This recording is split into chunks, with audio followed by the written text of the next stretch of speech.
नमस्ते बच्चों। मैं शिवानंद पाराशर आईएएस की इस हिस्ट्री की सीरीज में आपका फिर से स्वागत करता हूं। तो शुरुआत करने से पहले मैं आशीर्वाद लेना चाहूंगा गुरुजी श्री नए पद्म सागर जी महाराज का एवं गुणी श्री मैना सिंह जी साहेब जी का। साथ ही इस सीरीज को मूर्त रूप देने के लिए, पहल को मूर्त रूप देने के लिए मैं धन्यवाद करना चाहूंगा गुजरात से श्री मेहुल जी रूपानी जी का एवं दिल्ली से श्री संजय जी संकलेचा जी का। तो बच्चों, अभी तक हम जिस तरीके से पढ़ रहे हैं उसमें हमने देखा किस तरीके से 3 राउंड टेबल कॉन्फ्रेंसेस हुई थी, लेकिन हमने चूंकि एक साथ बताना था इसलिए राउंड टेबल कॉन्फ्रेंसेस एक साथ बता। लेकिन अब वापस हम जाएंगे कि सेकंड राउंड टेबल कॉन्फ्रेंस के बाद जिसमें कि कांग्रेस ने पार्टिसिपेट किया था और कोई नतीजा नहीं निकला उस चीज का, उसके बाद क्या हो, क्योंकि वो तो अभी डोमिनियन स्टेटस की बात कर रहे हैं और हम बात कर रहे थे कंप्लीट इंडिपेंडेंस। लेकिन एक नया मुद्दा जो निकल के आया, जो डिवाइड एंड रूल की जो पॉलिसी अपना रखी थी ब्रिटिशर्स ने कि कैसे भी इनको डिवाइड किया जाए, तो हिंदूज में उन्होंने कोशिश की कि डिप्रेस क्लासेस जो कि एक पिछड़ा हुआ वर्ग है, समाज में जो बुराइयां थी जिसमें एक अनटचेबिलिटी बुराई थी, उसकी वजह से जो समाज पिछड़ गया था, उसकी उसकी वजह से जो एक तबका वो अपने पॉलिटिकल रिप्रेजेंटेशन चाहता है, वो सोचता है कि पॉलिटिकल रिप्रेजेंटेशन के थ्रू हम सोशल जो सोसाइटी में जो अनटचेबिलिटी उसको दूर कर सकते हैं या कास्ट के जो प्रॉब्लम है उसको दूर कर सकते हैं। उसको देखते हुए अंग्रेजों ने एक डिवाइड एंड रूल की पॉलिटिक्स खेलते हुए माइनॉरिटी कार्ड खेला और उनको माइनॉरिटी के स्टेटस देते हुए उनके लिए सेपरेट इलेक्टोरेट की बात, क्योंकि वहां पर उन्होंने बोला कि अगर कांग्रेस नहीं मानती, क्योंकि कांग्रेस में सहमति नहीं थी, कांग्रेस नहीं मान रही थी और बाकी के जो लॉयलिस्ट थे, जो अंग्रेजों के लॉयलिस्ट थे या फिर जो सेक्शन इस डिमांड को आगे रख रहे थे, जिसमें कि बी.आर. अम्बेडकर सबसे आगे थे, बाकी के और भी ऑर्गेनाइजेशन थी जो कि डिप्रेस क्लासेस को, शेड्यूल क्लासेस के इंटरेस्ट को अपने आप को रिप्रेजेंट करते थे अंग्रेजों के सामने, तो उनके बीच में कोई सहमति नहीं थी। तो इसकी वजह से उन्होंने डिसाइड किया कि चलो आरटीसी में तो नहीं डिसाइड होगा, लेकिन आगे हम अपने यूनिलेटरली इस चीज को डिसाइड कर सकते हैं, देखते हुए क्या होगा। तो जैसे ही राउंड टेबल कॉन्फ्रेंस से वापस आए तो कांग्रेस के पास जो ऑप्शन था वो यही था कि जो सीडीएम था, सिविल डिसोबीडियंस मूवमेंट था, उसको रिज्यूम कर, उसको फिर से चालू कर। आप सोचिए और क्या ऑप्शन रहेगा। तो उसको फिर से चालू किया, लेकिन इस बार ब्रिटिशर्स ने क्या पॉलिसी अपनाई, क्योंकि देखो लॉर्ड इरविन से जब टॉक्स में उन्होंने छोड़ दिया था तो एकदम से जो माहौल था ठंडा पड़ गया था, जो आंदोलन थे वो ठंडे पड़ गए थे, क्योंकि गांधी जी ने वापस ले लिया था आंदोलन। लेकिन फिर से जब आंदोलन चालू किया तो अंग्रेजों ने इस बार सोच रखा था, क्योंकि गवर्नमेंट चेंज हुई, जैसे मैंने पिछली वीडियो में बताया, गवर्नमेंट चेंज हुई और उस गवर्नमेंट में ऐसे लोग, चर्चिल जैसे लोग थे जो कि चाहते थे कि किसी भी तरीके से स्ट्रॉन्ग रूप दिखाना है, हमको हल्का नहीं पड़ना है। हमको अगर हम इस गांधी जैसे व्यक्ति को अगर हम इस तरीके से आंदोलन चलाने की कोशिश करते हैं तो फिर हमारा एम्पायर खत्म हो जाएगा, इंडिया में जो एम्पायर है हमारा वो खत्म हो जाएगा, क्योंकि बहुत ही प्रेसियस था उनके लिए उस समय तक। तो इस चीज को देखते हुए उन्होंने डिसाइड किया कि इस बार गांधी जी को किसी भी तरह से मोमेंटम बिल्ड नहीं करने देना है, किसी भी तरीके से मूवमेंट को आगे नहीं बढ़ने देना है। और जो जैसे बताया था मैंने पिछली बार, एक बहुत ही इंपॉर्टेंट जो चीज थी वो रूरल एरियाज में पहुंच चुका था। रूरल एरियाज में जो मूवमेंट पहुंची थी उसको उन्होंने सोचा कि रूरल एरियाज में बिल्कुल भी किसी तरह से नहीं करना है, और किस तरीके से रोकना है कि जो लॉयलिस्ट हैं, जो ब्रिटिशर्स के लॉयलिस्ट हैं, लैंडलॉर्ड्स हैं और राजाद हैं, प्रिंसली स्टेट्स में राजाद हैं, लैंडलॉर्ड्स हैं और बाकी के जो रॉयलिस्ट हैं, है ना, उनको एक्चुअली उनको फेवर करना है। क्योंकि वो लोग बोलते थे कि आप कांग्रेस की बात सुनते हो, क्योंकि हम आपके फेवर, हम आपके रॉयलिस्ट हैं तो हमारी बात सुनो। तो उन्होंने डिसाइड किया कि आप हम कांग्रेस को इक्वल फुटिंग जो हमने दे दी, लॉर्ड इरविन ने इक्वल फुटिंग जो दे दी वो नहीं देनी है। उसके बाद से तो ऐसा हुआ कि जब इसको पीडीएम को स्टार्ट करने से पहले जब उन्होंने वायसराय से, नए वायसराय से विलिंगटन, उनसे मिलने की कोशिश की गांधी जी ने, तो उन्होंने मिलने से इनकार कर दिया। इससे पता चलता है किस तरीके से एकदम से पॉलिसी चेंज की उन्होंने। तो गांधी जी को अलाउ नहीं करने का उन्होंने डिसाइड किया, फेवर द लॉयलिस्ट को फेवर करने का डिसाइड किया और रूरल एरियाज में स्प्रेड न करने देने का डिसाइड किया। इसके लिए क्या क्या करोगे, जब लोग आएंगे तो सीवियर रिप्रेशन, जैसे कि मैंने बताया सीवियर रिप्रेशन, जैसे आप इस फोटो में देख रहे हो किस तरीके से पुलिस वाले उसको इस व्यक्ति को पकड़ के लेके जा रहे हैं। तो सीवियर रिप्रेशन, कोई भी प्रेस को अलाउ नहीं किया। जब प्रेस अलाउ नहीं होगी तो लोगों तक गांधी जी या ऑल लीडर्स की बात नहीं पहुंचेगी। रूरल एरियाज तक जो बात कैसे पहुंचेगी, जैसे अभी हमारे टीवी से पहुंचती है, उस समय प्रेस से पहुंचती थी। मतलब लोग जो स्ट्रगल स्ट्रगल में जितने भी लीडर्स थे वो मोस्टली जर्नलिस्ट भी थे, अपने अपने पत्र निकालते थे, अपने अपने न्यूज पेपर्स निकालते थे।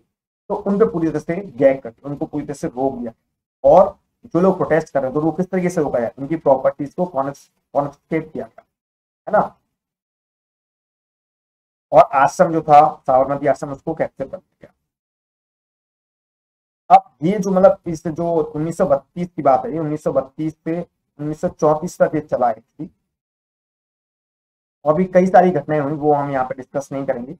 बहुत सारी घटनाएं भी हुई इसमें। एक्चुअली लेबर पीजेंट मूवमेंट भी फिर से चला, जिसमें मेनली जवाहरलाल नेहरू जैसे जो सोशलिस्ट लोग थे वो लोग इसमें पार्टिसिपेट कर रहे थे, मेनली यूनाइटेड प्रोविंस में, जो अभी का यूपी है, उत्तर प्रदेश है। तो बच्चों समझते हो मतलब हो क्या रहा है। जैसे इन्होंने इस बार स्टार्ट किया मूवमेंट को, वैसे ही अंग्रेजों ने उसको पूरी तरह से दबाने की कोशिश की। हल्का वो चलता रहा, मूवमेंट को वापस लिया गया 1934 में जाके। हालांकि उससे पहले ही गांधी जी को अरेस्ट कर लिया गया। और इस बार गांधी जी में एक और जो चीज हुई वो हम आगे डिस्कस करेंगे, 1932 में हुई। तो कम्युनल अवार्ड और पूना पैक्ट, जो कि मैं बता दें माइनॉरिटी जो पैक्ट की बात हुई थी सेकेंड राउंड टेबल कॉन्फ्रेंस में, उसमें उसी को कम्युनल अवार्ड बोला जाता है। तो जैसे ही रिज्यूम किया मूवमेंट, वैसे ही उन्होंने इसको डिवाइड करने के लिए अगस्त में 1932 में जाके ये कम्युनल अवार्ड जारी कर दिया। अब इसमें क्या थी कि सेपरेट इलेक्टोरेट होगा मुस्लिम्स के लिए, यूरोपियंस के लिए। वैसे मुस्लिम्स के पहले से था, इंडियन क्रिश्चियंस के लिए, एंग्लो इंडियंस के लिए। एंग्लो इंडियंस कौन है? जो अंग्रेज जो इंडियंस इंडिया में उनकी सिटीजन एक तरीके से है, जो इंडियंस के साथ उन्होंने मैरिज कर ली है, उस तरीके से अभी भी एंग्लो इंडियंस है, कुछ कुछ है। और डिप्रेस क्लास के लिए ये सबसे बड़ा एक्चुअली बड़ा मुद्दा। देखो मुस्लिमों के लिए जैसे हमने डिस्कस किया 1916 में ही जो लखनऊ सेशन हुआ था, उसमें एक्सेप्ट कर लिया गया था। सेपरेट इलेक्टोरेट की बात जो थी वो एक्सेप्ट कर ली गई थी। तो लेकिन बाद में 1919 के जो बिल आया था उसके थ्रू उन्हें मिला, और इसमें विमेन के लिए भी थी। और एक और चीज थी, इसमें मराठास के लिए भी अलग से दिया गया था। तो ये सिंपल एक पॉलिसी थी, डिवाइन रूल, जिसमें डिस्कस किया, और उनको माइनॉरिटी स्टेटस देने की बात हुई डिप्रेस क्लासेस को। तो इस तरीके से उनको डिवाइड करने की कोशिश की। और प्रोविंशियल लेजिस्लेचर्स में भी जो सीट्स थी उनको कम्युनल बेसिस पे ही, मतलब इसको कम्युनल बेसिस क्यों बोल रहे हैं? कम्युनल मतलब जो डिफरेंट कम्युनिटीज में उनको डिवाइड किया जा रहा है।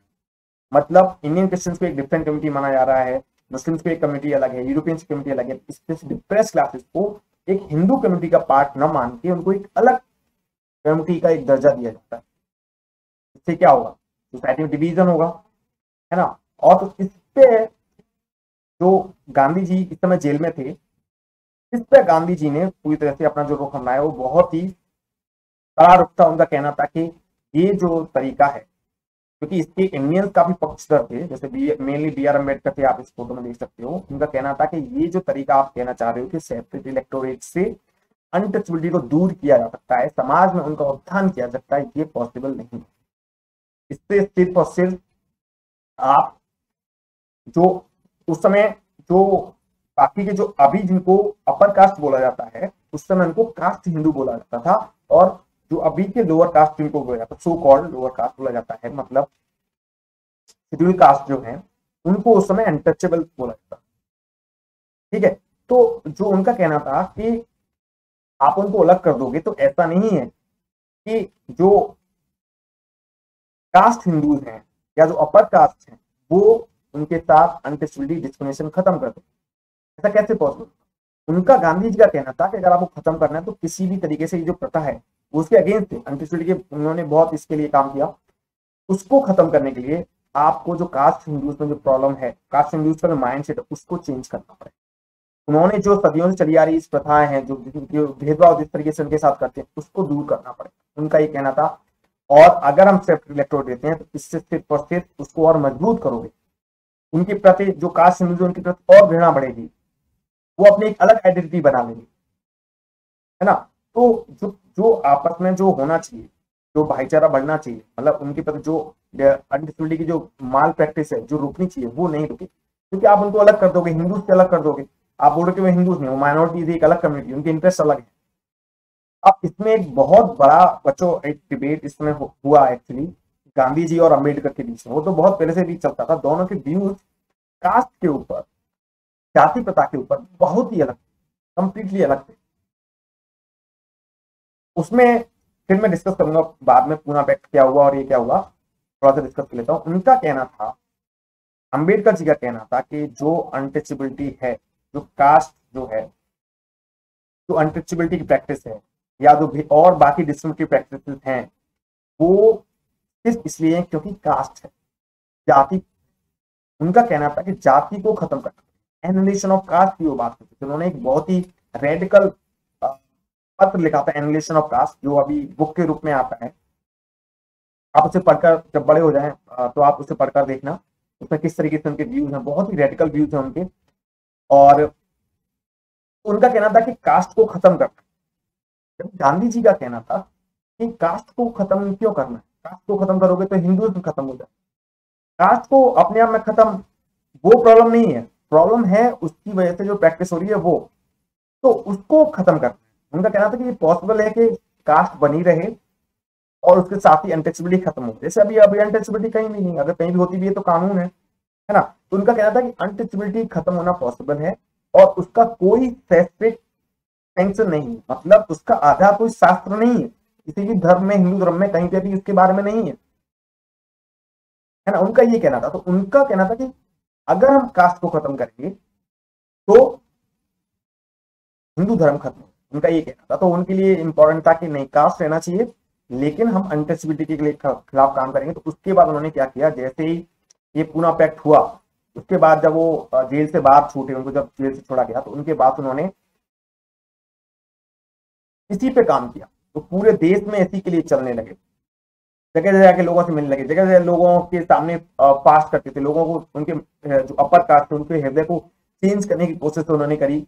जिसमें कि एक टेम्पल एंट्री मूवमेंट बहुत चलता, स्पेशली साउथ में, कि मतलब टेम्पल में उनको एंट्री नहीं मिलती थी, जो अनटचेबिलिटी उनको एंट्री नहीं मिलती थी। तो उसके लिए उन्होंने बहुत सारे मार्चेस किए टेम्पल एंट्री के लिए, और जिसमें काफी हद तक सक्सेसफुल रहे। और बाद में जैसे हम बताएंगे कि बाद में जो सरकारें आई, कांग्रेस की सरकारें आएंगी 1937 के इलेक्शन के बाद, सूबों में, प्रोविंसेस में, उन्होंने इसमें कानून भी बनाए। ठीक है, तो अब समझ रहे हो, मतलब कि ये डिफरेंस समझ लो, बस इतना सा। बाकी तो और इसमें जो डिबेट चलती है और बहुत सारे आर्गूमेंट्स दिए आते हैं, बस एक छोटा सा मेन जो डिफरेंस है वो आप उस चीज को समझिए। तो गांधी जी जो थे, उन्होंने इसके बाद से पहले जैसे ही कम्युनल अवार्ड आया, उसके बाद से उन्होंने इनडेफिनिट फास्ट पे चले। उन्होंने कहा कि मैं फास्ट पे जाऊंगा सितंबर 1932 में, जैसे अगस्त में आया था और सितंबर में वो फास्ट पे गए। तो फास्ट में आने के बाद पूरे देश में इस पे चर्चा होने लगी और पूरे देश में इस पे हो हल्ला होने लगा कि क्या होना चाहिए। तो बी आर अम्बेडकर उनसे मिलने गए, जेल में मिलने गए, ये एक्चुअली वहीं का फोटो है। और फिर इस बात पर डिसीजन हुआ कि ठीक है, सेपरेट इलेक्टोरेट हम नहीं मांगेंगे, बट आप जो रिजर्व सीट्स हैं, जो शेड्यूल कास्ट के रिजर्व सीट्स हैं, उनको बढ़ा दी थी। तो वो सीट्स बढ़ाई गई फिर उस पर आके। और जो कम्युनल अवार्ड था उसमें फिर अमेंडमेंट किया सरकार को मानना पड़ा। जब अंबेडकर भी उसमें मान गए थे, सेपरेट इलेक्टोरेट को वापस ले लिया था, तो उनको भी मानना पड़ा। और इसके बाद से गांधी जी इसी उस पर निकल गए। इसको कंस्ट्रक्टिव वर्क बोला जाता है, कि किसी भी तरह से अनटचेबिलिटी को, उनको वो हरिजन बोलते थे और एक हरिजन पत्र भी निकालते थे, हरिजन सेवक संघ उन्होंने बनाया था। उसी के लिए पैसे जुटाने के लिए एक तरीके से हरिजन जो था पत्र था उनका, उसके थ्रू वो लिखते थे इनके बारे में। और हरिजन अच्छे से साफ से नहीं लिखा मैंने, ठीक। तो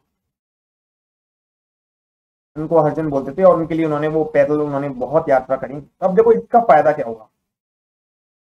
एक तो वो एक काम तो ये हो रहा है कि किसी तरीके से जो कास्ट हिंदूज हैं, मतलब अपर कास्ट लोग हैं, उनके जो एटीट्यूड है, मतलब उनका जो कास्ट को लेकर जो उनका माइंडसेट, उसको बदलने की कोशिश कर रहे हैं, जो काफी हद तक सफल भी रहा।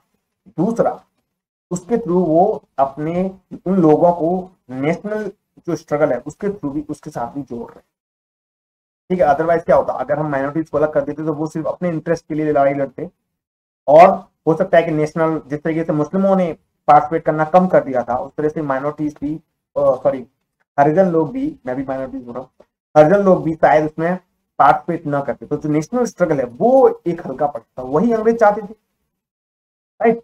तो इस चीज को ये भी उनके लिए जब वो मार्च पे निकले तो ये भी एक वो रहा कि वो लोग और जुड़ पाए, वो लोग और समझ पाए कि आखिर जो नेशनल स्ट्रगल है वो क्या है, किस तरीके से वो हमारे जीवन में बदलाव लाएगा। अगर अंग्रेजों की जगह हिंदुस्तानी खुद को रूल करेंगे तो उनके जीवन में क्या बदलाव आए, उस चीज से वो जुड़ पाए और जो कि आगे इस चीज का फायदा मिला और एक जो हिंदुस्तान है वो एक पूरी तरह से एकजुट होकर रह सका।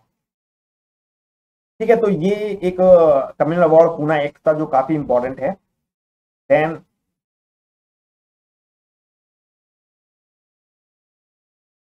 अब 1932 से 34 के बीच में ये मैं बता ही चुका हूं, इसमें यही हुआ कि हरिजन टूर किया 33 से, एक्चुअली 9 महीने के लिए टूर किया था उन्होंने, 9 मंथ के लिए, 7 नवंबर 1933 से जुलाई 1934 तक के लिए। और उनका मतलब कहना वही था कि हम हिंदुइज्म को और हिंदू सोसाइटी को प्यूरिफाई करेंगे और इसने नेशनलिज्म को भी वहां तक पहुंचाया, जो मैं डिस्कस कर दिया पहले ही डिस्कस कर दिया पहले। अब एक और जो मुद्दा आया, जैसे अब 1900 जो मूवमेंट था वो तो इतना हल्का पड़ चुका था, उतना कुछ हो नहीं रहा था, तो 1934 में वो फाइनली वापस ले लिया गया ऑफिशियली। लेकिन 1934 में इलेक्शन होने वाले थे लेजिस्लेचर में, प्रोविंशियल लेजिस्लेचर। प्रोविंशियल लेजिस्लेचर जो आप देख रहे हो ये प्रोविंशियल सिस्टम है, ये तो फोटो अभी का है एक्चुअली। तो अभी के फोटो में पुराने प्रोविंसेस दिखाए गए हैं, किस तरीके से प्रोविंसेस थे पुराने। तो ये सेंट्रल प्रोविंस था, ये यूनाइटेड प्रोविंस, उसमें यूपी को प्रोविंस से बिहार था, ये बंगाल। सो अब इन प्रोविंसेस में इलेक्शन होने वाले थे, तो इलेक्शन होने वाले थे तो फिर से वही बात आई कि अब क्या किया, सेम चीज कि अब क्या करना है। जो नॉन कॉपरेशन के बाद आई थी जिसमें स्वराजिस्ट थे, इस समय भी बात आई कि क्या हमें असेंबलीज में जाना चाहिए, क्या हमें इलेक्शन लड़ना चाहिए या नहीं लड़ना चाहिए। इस बार 3 व्यूज थे, 2 व्यूज नहीं थे। एक तो व्यूज था जो बोलता था कि नहीं हमें असेंबलीज में जाना है, असेंबली में जाके हम क्या क्यों जाना है। उनका कहना था कि अगर हम नहीं जाएंगे तो जो लॉयलिस्ट हैं ब्रिटिशर्स थे वो वहां पहुंच जाएंगे, तो जब वो वहां पहुंच जाएंगे तो जो ब्रिटिशर्स जो भी कानून लेना चाहते हैं, कानून लाना चाहते हैं, वो तो कानून के थ्रू कर रहे थे, इजिली कानून पास हो जाएगा, इजिली उनकी जो पॉलिसीज है उनको कोई उसको क्रिटिसाइज नहीं कर पाएगा, कोई उनका विरोध नहीं कर पाएगा। तो उस तरीके से तो हम उनको इजिली वे दे रहे हैं। अगर हम वहां जाते हैं तो हम उनका साथ नहीं देंगे, हम तो उनका विरोध करेंगे, कोई भी कानून लेके आएंगे उसका विरोध करेंगे, अगर वो हमारे इंटरेस्ट में बिल्कुल भी नहीं तो उसका पूरी तरह से विरोध करेंगे और उस चीज को हम पूरी दुनिया तक पहुंचाएंगे, उनका ये कहना था। और जो इसके विरोधी थे उनका कहना था कि इससे हमारा जो स्ट्रगल है, जो हम हमारा उद्देश्य तो इंडिपेंडेंस है और जिनसे हम इंडिपेंडेंस चाहते हैं उसी के लिए हम उन्हीं के साथ हम अपने उनके पार्टिसिपेट करें, उनके साथ हम रूल करें, उनके साथ बैठ के हम कानून बनाएं, ये कैसे पॉसिबल है। तो उनका कहना था कि नहीं, हमें जो आंदोलन है उसको कंटिन्यू रखना चाहिए, मास स्ट्रगल को कंटिन्यू रखना चाहिए, कुछ भी हो जाए। ये एक्चुअली एक व्यू था। और एक और व्यू था, वो जो था सेकंड व्यू था, ये जो मैंने डिस्कस किया थर्ड व्यू था। सेकंड व्यू जो था उसका कहना था कि कंस्ट्रक्टिव वर्क करना चाहिए, कि अभी हम आंदोलन तो कर नहीं सकते हैं, मास स्ट्रगल कर नहीं सकते हैं, तो हमें क्या करना चाहिए कि कंस्ट्रक्टिव वर्क, जैसे अभी हरिजन टूर था उस तरीके से लोगों के बीच में जाके या विमेन के लिए जो कि पुरानी प्रथाएं हैं, जैसे विधवा विवाह हुआ, चाइल्ड मैरिज हुआ, इनके खिलाफ कुछ काम करें हम, विधवा विवाह के लिए और चाइल्ड मैरिज के अगेंस्ट काम करें हम। तो इस तरीके से कंस्ट्रक्टिव वर्क करेंगे तो एक तो सोसाइटी में बदलाव आएगा, सोसाइटी आगे बढ़ेगी, दूसरा उससे हम लोगों से जुड़े रहेंगे, तो नेशनल स्ट्रगल वो फीका नहीं पड़ेगा, धीमा नहीं पड़ेगा, वो लोगों के माइंड से जाएगा नहीं, लोगों के माइंड से जुड़े रहना। तो एक तो ये उनका कहना था, ठीक है। और जो थर्ड जो मैंने बताया कि उनका कहना था नहीं, हमें तो मास स्ट्रगल करते रहना चाहिए, उनको कहना था कि नहीं हमें लोगों से कटने चाहिए और तब तक कटने चाहिए तब तक कि हमें जब तक की आजादी नहीं मिल जाती है। तो इस तरीके से 3 व्यूज थे। गांधी जी का पर्सनल व्यू था कि वो अगेंस्ट थे असेंबलीज में, उनके जाने के अगेंस्ट उनका कहना था कि इससे तो जो लोग जैसे ही पावर में आते हैं, जैसे ही पावर मिलती है तो वो एक्चुअली जो मेन पर्पज है वो उनके आंखों से दूर हो जाता है। मेन पर्पज तो हमें आजादी है, तो आप खुद ही पावर में पहुंच जाओगे और जो लोग हमें एक्सप्लॉइट कर रहे हैं, जो हमारे ऊपर लाठी बरसा रहे हैं, आप वहीं आप पहुंच जाओगे, तो कैसे काम चलेगा। इस चीज को देखते हुए वो तो अगेंस्ट, लेकिन बाद में जब उन्होंने देखा कि पूरा कांग्रेस मतलब मैक्सिमम लोग इसके फेवर में थे, एंट्री के फेवर में थे, तो जब उन्होंने देखा कि पूरा कांग्रेस उसके फेवर में, तो उन्होंने इस चीज की डिमांड को मांग लिया, उनको लेजिस्लेचर में जाने की एंट्री दे दी थी। तो इस तरीके से 1934 में इलेक्शन हुए, उसमें मेनली कांग्रेस ही जीती सारे। उसमें एक बर्मा भी अभी इंडिया का पार्ट था उस समय, मतलब ब्रिटिश ब्रिटिश उस एम्पायर का पार्ट था, तो उसमें उनकी एक अलग पार्टी थी वहां की, वो जीती।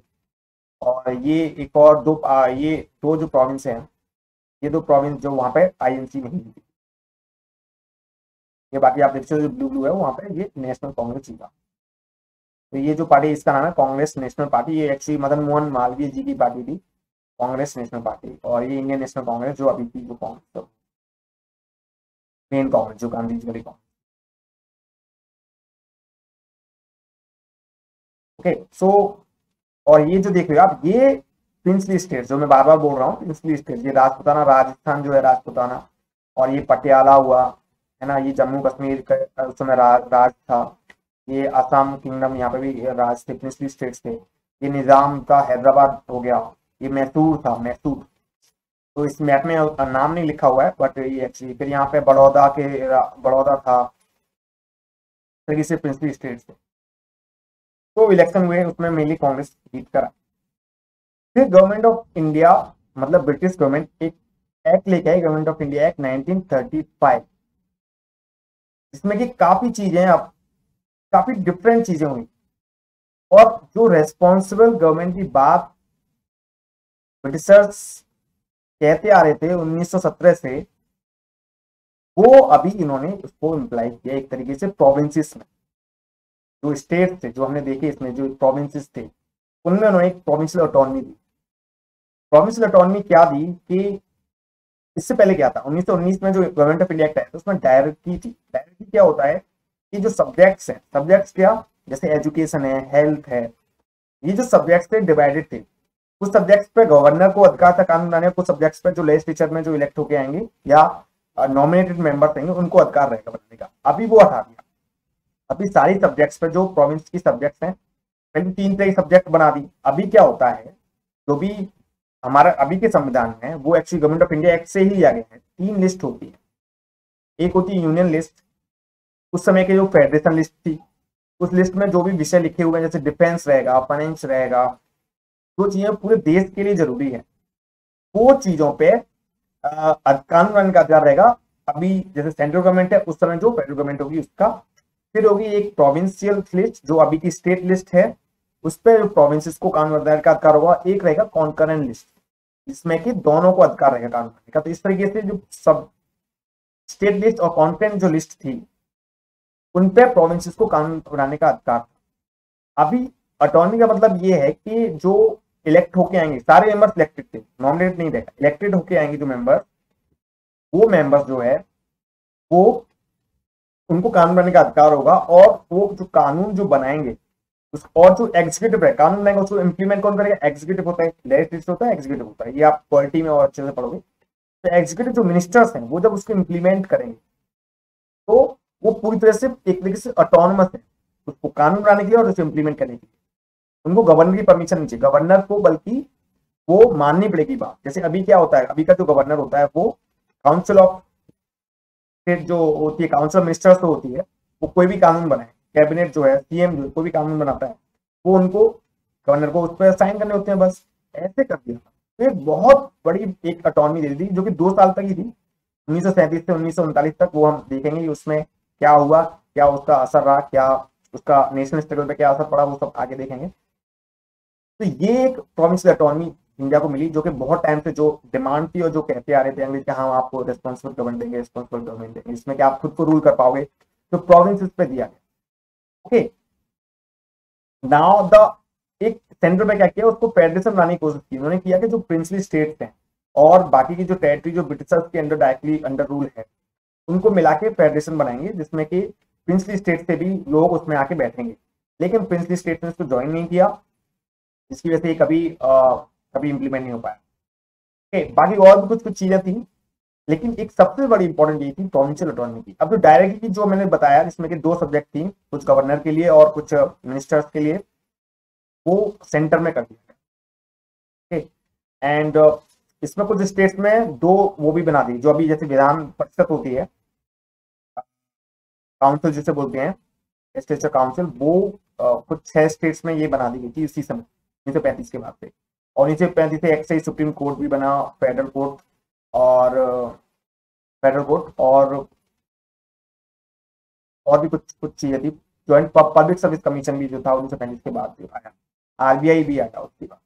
तो वो हम यहाँ डिस्कस नहीं करेंगे। यहाँ पे जो इम्पोर्टेंट वो चीज है कि प्रोविंशियल ऑटोनॉमी जो दी गई थी, अब बच्चों मतलब उसका पर्पस क्या है, क्यों दिया, एकदम से अंग्रेज इतने वो क्यों हो गए, कहाँ उनको आंदोलन करने का वो नहीं दे रहे हैं, तो उन्होंने सोचा किस तरीके से इसको लोगों को, जो आंदोलन का उनका जो लेवल बढ़ता जा रहा है, लोगों को जो गांव तक अब लोगों तक ये बात पहुंच चुकी है उनकी नेशनल स्ट्रगल की, तो उसको कैसे करना है। जो लीडर्स को उन्होंने कोऑप्ट करने की कोशिश की, उन्होंने कोशिश की कि एक बार से जो कांग्रेस पर्सन हैं पावर में आ जाएंगे, उन्हें ये तो पता इलेक्शन तो जरूर लड़ेंगे, सारे इलेक्शन लड़ते आए हैं, जब वो इलेक्शन लड़ेंगे वो पावर में आएंगे, ऑटोनमस तरीके से काम करेंगे, तो वो वापस से सड़क पे जाके आंदोलन क्यों करेंगे।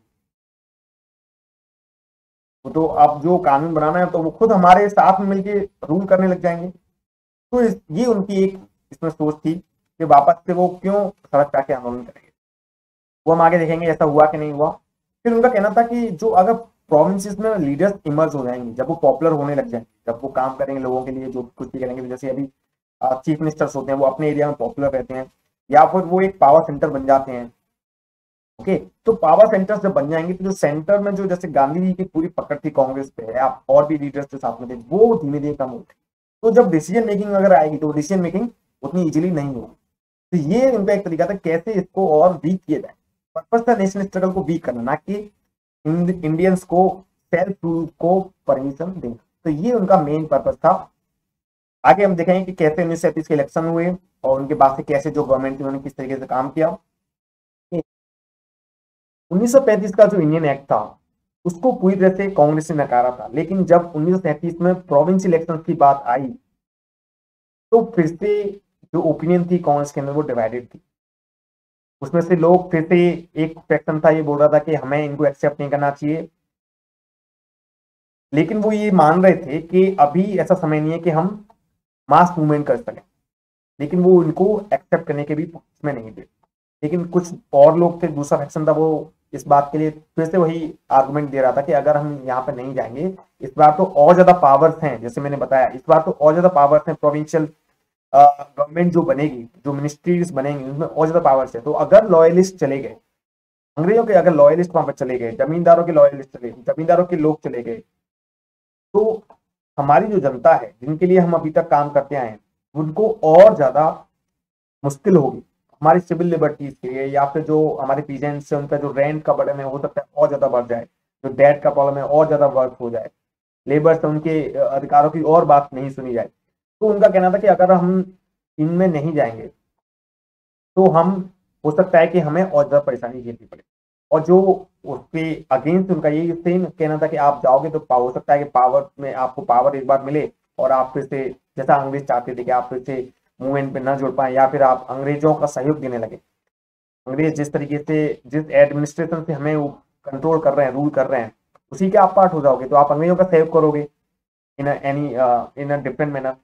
तो इस बात पे फिर से प्रॉब्लम थी और गांधी जी का व्यू यही था फिर से कि इसमें नहीं जाना चाहिए। लेकिन आप काफी टाइम बाद 1936 और 37 के सेशन हुए कांग्रेस के, बच्चों जैसे बताया ना कांग्रेस के सेशन जो होते हैं, तो कांग्रेस के सेशन हुए तो उसके बाद से डिसाइड किया कि नहीं, हमें इनमें पार्टिसिपेट करना चाहिए। लेकिन गांधी जी ने सलाह दी कि आपको, जब आप मिनिस्टर बनोगे तो आप पावर का मिसयूज ना करें, पुलिस और आर्मी का यूज कम से कम करें, और आप इनको लाइटली एक्सेप्ट करें पोजीशन को, ना कि डायरेक्टली। तो इलेक्शन हुए, 11 प्रोविंसेस में इलेक्शन हुए थे, उसमें सभी जगह सरकार बनी कांग्रेस की, लेकिन कुछ जगह पे उनको मेजोरिटी नहीं मिली थी, जैसे बंगाल में, असम में। तो ये असम, बंगाल, असम पूरा था उस समय ना, अरुणाचल प्रदेश, नागालैंड, ये सब असम में, बंगाल में, और इधर Punjab, Sindh and north west province. Okay, तो यहाँ पे इनको नहीं मिला, लेकिन बाकी जगह 2 स्टेट को छोड़ के ये सरकार बनाने में सफल रहे। पंजाब में थी यूनियनिस्ट पार्टी और या सिंध में थी यूनाइटेड पार्टी। तो इस तरीके से आपको एक इस चीज का मतलब क्या निकलता है, इसका चीज का मतलब निकलता है कि लोगों के ऊपर कांग्रेस का कितना इंफ्लुएंस था, लोगों के ऊपर कांग्रेस की कितनी पकड़ थी, इसका ये पता चलता है ना। और जब कांग्रेस, जो लोग सरकार का विरोध कर रहे थे और वही लोग जब वहां पे पहुंचे, तो लोगों के अंदर एक अलग सा उत्साह है।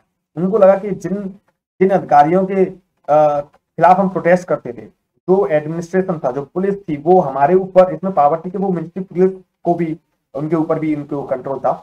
जो पुलिस हमारे ऊपर लाठी बरसा रही थी कुछ टाइम पहले, वो अब हमारे कहने पर काम कर रही है।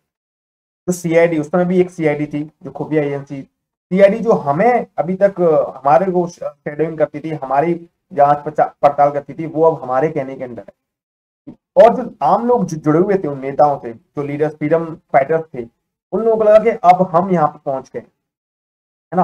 तो जो रूल हुआ 28 मंथ का, ये यहाँ पर रूल था, क्यों छोड़ा वो हम आगे देखेंगे। वर्ल्ड वॉर 2 जब स्टार्ट हुआ तो उनको मिनिस्ट्री छोड़नी पड़ी।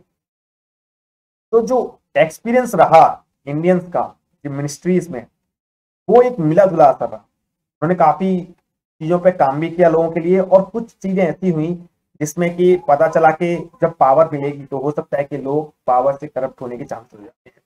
जैसे एक हुआ था कि मद्रास गवर्नमेंट ने, जो फ्रीडम फाइट रही थी, उन्होंने कुछ ऐसा स्पीच दिया जिसको बोला कि सीडिशियस स्पीच है, और उनको जेल में डाल दिया था। तो इस तरीके से अल्टीमेटली बॉम्बे गवर्नमेंट ने क्या किया था, बॉम्बे के जो गवर्नमेंट थे उन्होंने सीआईडी लगा दी थी कुछ लेफ्टिस्ट जो थे उनके अगेंस्ट में।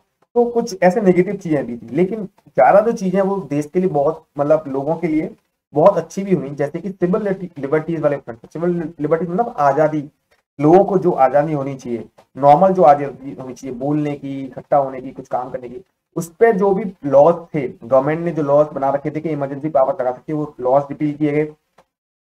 फिर प्रेस की फ्रीडम पे काम किया गया, जितने भी लॉज थे प्रेस की फ्रीडम पे किया। जो न्यूज़पेपर्स को ब्लैक लिस्ट में डाल रखा था उनको हटा दिया, न्यूज़पेपर को जो ब्लैक लिस्ट में थे उनको हटा दिया।